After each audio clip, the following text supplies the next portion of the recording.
struggling shoemaker suddenly screams at a billionaire CEO *, "Don't open that door." Everyone freezes.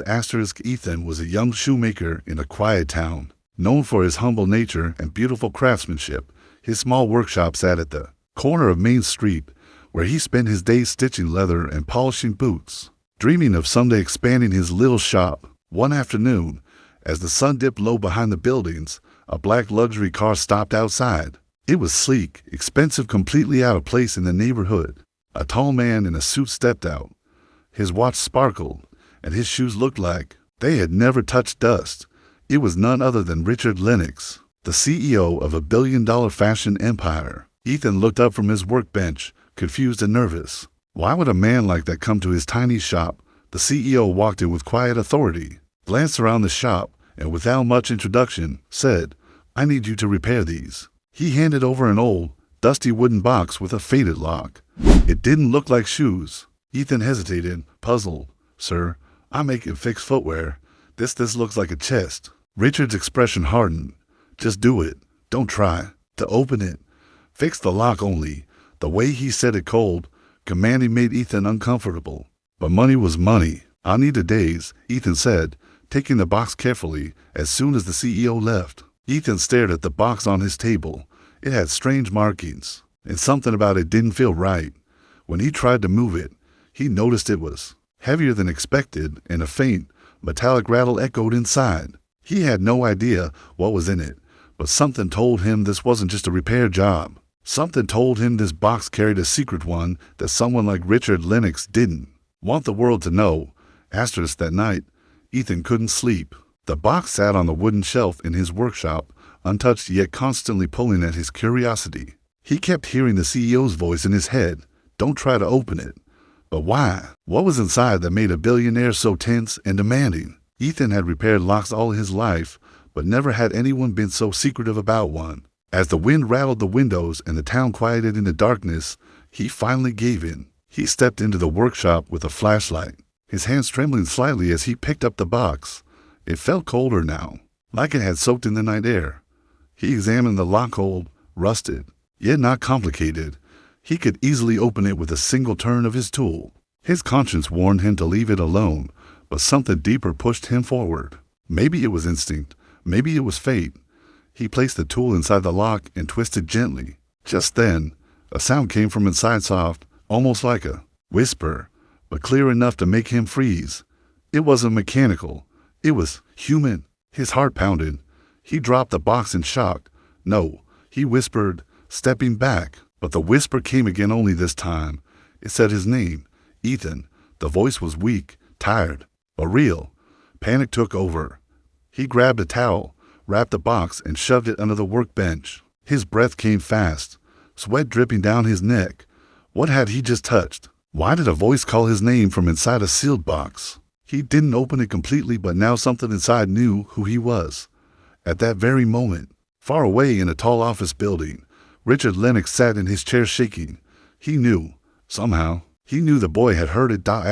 Ethan was just an ordinary 19-year-old shoemaker in a quiet, dusty corner of the city.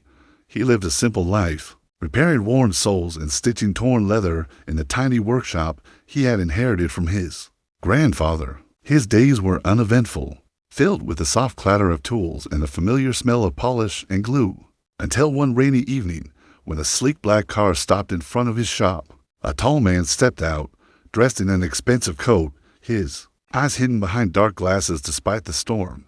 Without saying a word, the man entered and placed a small lockbox on Ethan's counter. "This is a custom lock," he said in a deep voice, "old, rare, and damaged. Fix it, but do not try to open it. Do you understand?" Ethan nodded, confused by the secrecy. "It must be delivered back and opened by morning," the man added, sliding over a thick envelope full of cash. "No questions." With that, he vanished into the night. Ethan stared at the box. It was strange, made of dark wood with carvings of symbols he didn't recognize. The lock was rusty, delicate, and unlike any he had ever seen. Curiosity itched at the back of his mind, but he reminded himself this was just a job. And yet, the air in the workshop felt heavier than usual, as if the box had brought something with it. He could swear the temperature dropped slightly. He turned off the lights and locked up early that night. But as he lay in bed, the image of the box haunted him. Who was the man? Why such secrecy? And what could be so dangerous inside a box that must never be opened? Ethan didn't know it yet, but this job would change his life forever. The next morning, as Ethan prepared to return the fixed box, a luxury car pulled up outside once again, but this time, a different man stepped out. It was Alan Graves, the CEO of a billion-dollar tech company, known across the country for his cold business tactics and mysterious rise to power. Ethan was stunned. Why would a man like Alan personally show up at his small, forgotten shop?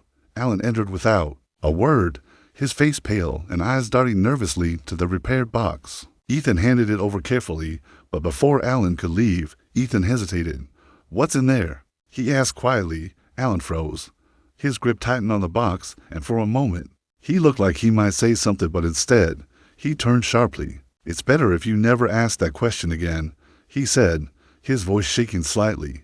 As he reached the door, Ethan suddenly blurted out, "I saw something last night." A mark under the box. Alan stopped in his tracks. Slowly, he turned around. "What did you see?" he asked, voice low and deadly. Ethan described the faint engraving underneath the box, a strange symbol that seemed to glow faintly under certain light. Alan's face drained of color. He rushed back, placed the box on the counter, flipped it over, and stared at the mark. "This shouldn't be here," he whispered. "I buried this part of my life 16 years ago." Ethan stood silently, heart pounding. Alan looked at him with a mix of fear and regret. "You've seen too much," he said, but instead of threatening him, Alan sighed and sat down. "Maybe it's time someone knew the truth," he murmured. Ethan had no idea, but he was about to hear a story that connected. Alan Graves sat across from Ethan, his polished shoes tapping nervously on the dusty floor of the old cobbler's shop. The air felt heavier, as if the weight of Alan's memories had settled in the room. 16 years ago, Alan began, "I wasn't a CEO. I was just a desperate young man trying to save my dying sister." His voice cracked slightly, and Ethan leaned in, drawn by the raw pain behind his words. "A mysterious man, one who never gave his name, approached me with a box. He said it could grant me anything I wished, but there was a price. He warned me never to open it myself, only to use it through rituals written in a hidden compartment. I ignored the warnings. I opened it." Alan's hands trembled as he spoke. "What came out wasn't human. I lost my sister that night. Not to illness, but to the thing I had unleashed. It spared me, but marked me. That symbol you saw, it's a curse, a reminder that I broke the rules. Ever since, the box has followed me. Every time I try to destroy it or give it away, it returns, and now you've touched it." Ethan's stomach turned. "Why did you bring it here?" he asked. Alan's eyes were glassy. "Because it broke, and I thought, maybe if someone else fixed it, the curse would transfer. I didn't want to hurt you, but I was desperate." Alan lowered his head, the guilt almost too heavy to bear. "I was desperate," he repeated, his voice barely a whisper. "I thought if someone else fixed the box, the curse would leave me." Ethan stood up abruptly, his chair scraping against the wooden floor. His heart pounded in his chest, not just from fear, but betrayal. "You used me," he said, his voice shaking. "You let me get close to that thing knowing what it was." Alan nodded slowly, shame written all over his face. "I told myself it was the only way. But seeing you just a kid with calloused hands and honest eyes, it reminded me of who I used to be. Before all this, I wanted to take it back, I swear." Before Ethan could respond, the lights in the workshop flickered. A low hum vibrated through the air. The box, now resting on Ethan's workbench, pulsed with a faint, blood-red glow. Alan stood up, alarmed. "It's awake." A gust of wind, though no windows were open, blew through the shop, scattering tools and scraps of leather. The walls creaked. The box began to rattle, slowly at first, then violently, as if something inside was trying to claw its way out. "We have to get rid of it," Ethan shouted over the rising noise. Alan grabbed his arm. "No, it doesn't work that way. The box chooses who it binds to. You touched it. It's yours now." Ethan stared at the cursed object, his hands clenched into fists. Fear, confusion, and rage burned in his chest. But beneath it all, something else stirred. Resolve. If the box had chosen him, then he would find a way to end this. Asterisk no matter what it took. Asterisk. The silence between Ethan and Alan stretched as the weight of the confession settled like thick fog. Ethan's heart pounded. The cursed box sat on the counter between them still, silent, yet somehow watching. So what now? Ethan whispered. Alan lowered his head, his voice barely audible. Now, you choose. Leave it and walk away, or open it and end it all for both of us. Ethan's gaze drifted to the box. He could feel something inside scratching, whispering, waiting. He thought of his parents, of the quiet shop they had built with love. He thought of Alan, broken and tormented, living in constant fear. And then he remembered the dream, the fire, the screaming. If I open it, Ethan asked, does it end or begin again? Alan met his eyes. I don't know. No one ever tried to open it for the right reason. Slowly, Ethan reached out. His hand hovered over the latch. The air around them turned colder. The lights flickered. The whispers grew louder. Alan stood, backing away. Ethan, don't. But Ethan, with a tear in his eye, said calmly, I'm not doing this to escape. I'm doing this to set things right. With that, he opened the box. A blinding light burst out, engulfing the room. Alan screamed, but Ethan didn't. He stood still, fearless, as shadows twisted and circled him. Then silence. The light vanished. The box was gone. The shop stood empty. Alan, shaken, looked around. Ethan was nowhere. Only a note rested on the counter. The curse ends when faced with truth and sacrifice. Let no greed awaken it again. Outside, the sky cleared, for the first time in 16 years. The curse had lifted. Peace returned not just to the cobbler's shop, but to Alan's soul.